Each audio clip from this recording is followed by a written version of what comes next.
Hello, everybody, and welcome to the Aardvark Accessibility Podcast. My name is Natalie Garza, and I'm the co-host. And with me today is, Natalie MacLees, your co-host. and she is an accessibility expert.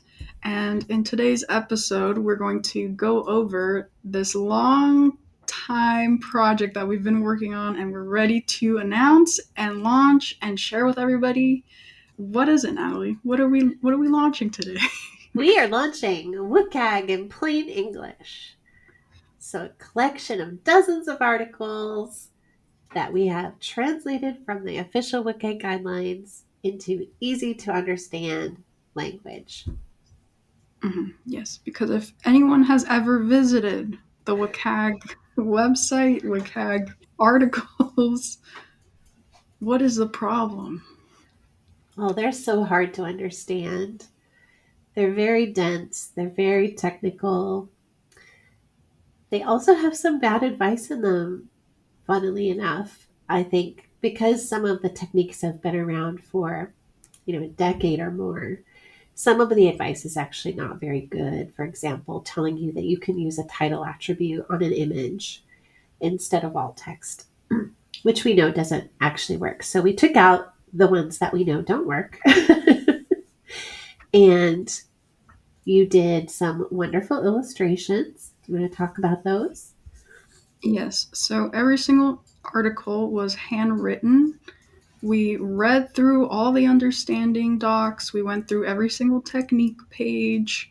If you're familiar with the WCAG articles, there's first off a large page explaining what it is, gives like who it applies to, some examples, it links out to resources, and then it links out to techniques, which are their own separate pages showing you how to implement or how to fix that issue.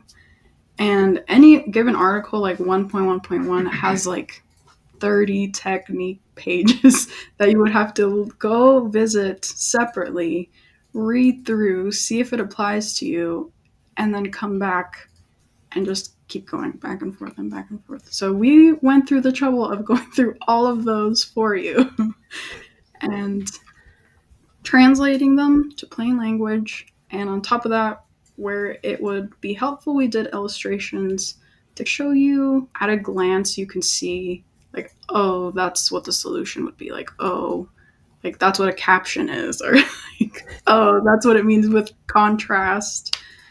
So we rewrote them. We boiled down the techniques so that you don't have to go clicking around page to page to page to page, clear illustrations. And then, Natalie, do you want to talk about the organization of our new resource?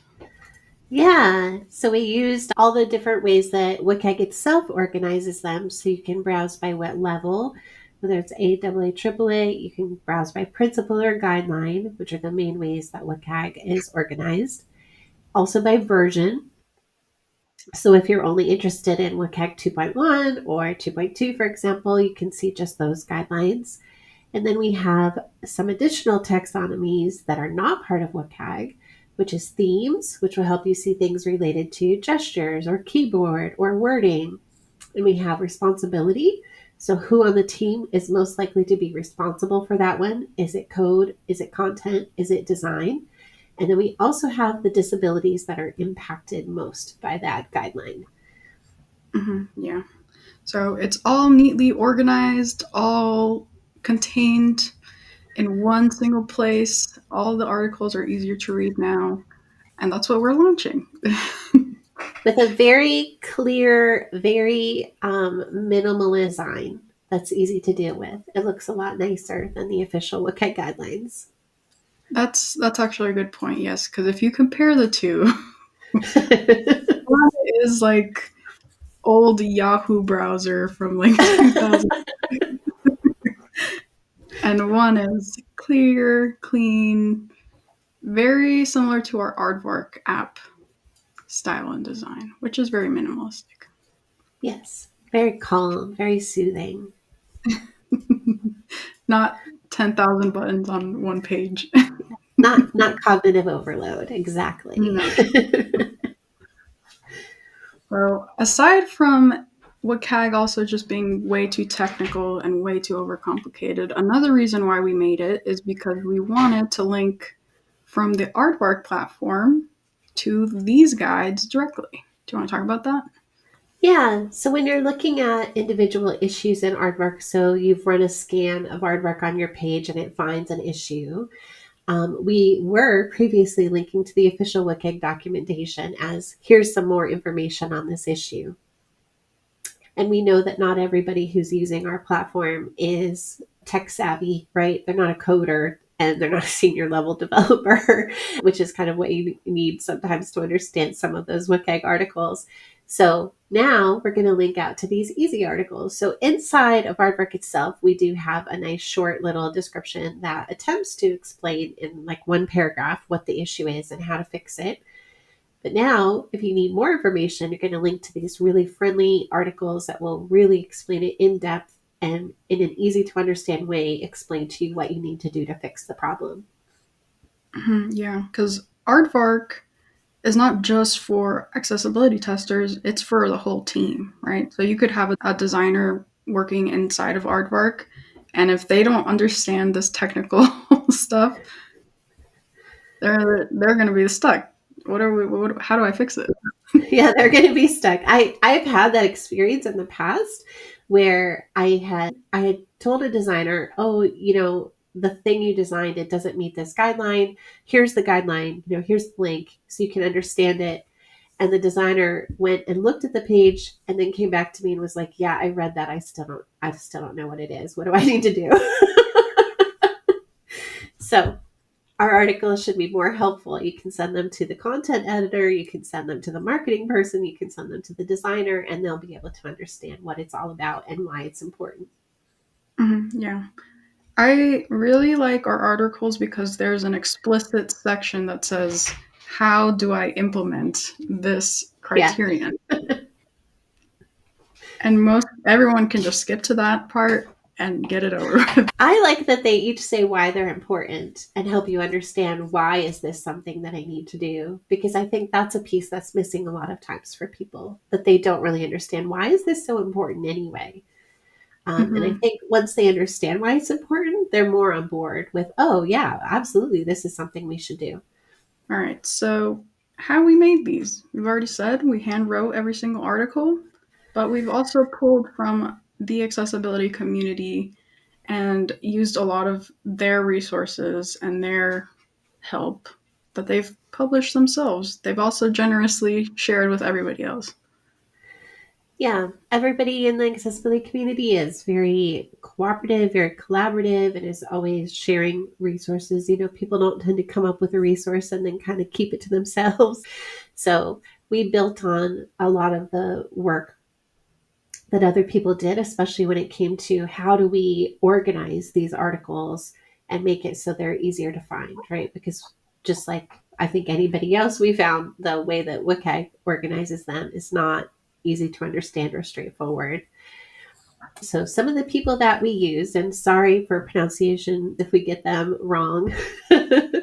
So I'm going to guess it's Johannes Lenner, who created the WCAG 2.2 card deck, which if you work in accessibility, you have probably come across this resource. It's been around for a couple of years now, and it is fantastic. So they're basically flashcards of the WCAG guidelines. And they use some different taxonomies on them, right? There's little icons on them to tell you which disabilities it affects and which themes it's in. And so those are what we used for WCAG in plain English. And those themes actually came from another resource, which is Andrew Hick, who created the WCAG map. If you haven't seen it, it looks like a subway map. And it kind of visually lays out how all of the different WCAG guidelines are related to one another in a way that is really helpful for understanding what they're all about. Of course, we drew on the WCAG documentation itself from the WAI, or the Web Accessibility Initiative. And then we wanted to have just a short sentence on each success criteria to just give you a quick overview. This is what this page is about. And those we drew from Martin Underhill's project called WCAG, but in a language I can understand. So very similar name to ours, but those are basically For the most part, they're one-sentence summaries of each of the guidelines, and he had a few places where it was more than a sentence, and we edited those to make it one sentence. But otherwise, we pretty much use those as is. And then we have some organizations that had resources available. The University of Melbourne. I'm American, so I don't say Melbourne. So, accessibility responsibilities by project role. The APT Foundation has the Accessibility Handbook, and IBM Accessibility Requirements. So thank you to all of those people and organizations for making those resources available for us to use. They were very helpful in helping us think about how to taxonomize and organize our articles to make them easy to find so that people can get to them and really benefit from the content that we hand wrote. Yes. So a lot of work went into this, you guys. I'm telling you, we have spent 3 years finally putting this out so that everyone can actually use it and benefit from it. So, where can people go see this, Natalie? Yeah, so we have a shortcut URL set up. So just WCAGinplainenglish.com. You can go there. You could also find it by coming to our website, aardvarkaccessibility.com. And if you use our platform and scan your website, you'll get links out to individual articles that relate to your particular issues. It is all licensed under a Creative Commons license. So if you want to take it and do something even more fantastic with it, you are welcome to use it however you see fit. That's right. It's a free resource, completely open to anyone who wants to go and check it out. You don't have to sign up for any of our platform. You don't have to sign up with your email. You just go check it out. Please go see it. Please go see our hundreds of hours of work.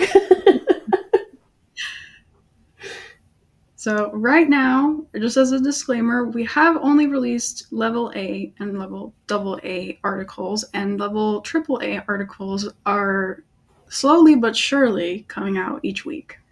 Yes. So we'll have all of those published very soon, within the next couple of months. Mm-hmm, yeah, we were just ready to come out of the shadows. We were. So everybody go check it out. We hope you guys like it. We've spent a lot of time, a lot of effort, and spent a lot of tears. Just kidding, not tears.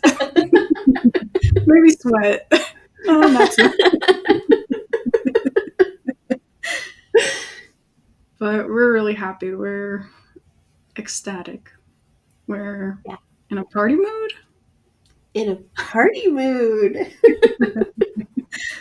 So with that, we're going to end our episode. Thank you for joining us. This is the 20th episode, very special one for us, of the AAArdvark Accessibility Podcast. Thank you for joining us, and we will talk to y'all next time. And so now, for all the YouTube viewers, since we're in a party mood, we're going to try to recreate the partying face emoji. The party face emoji.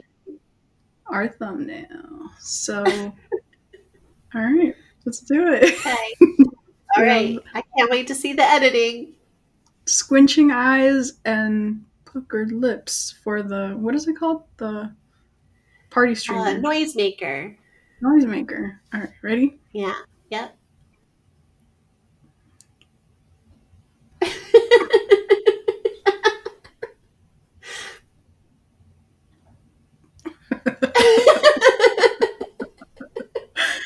Oh my goodness. And that is the end of the episode. Cut.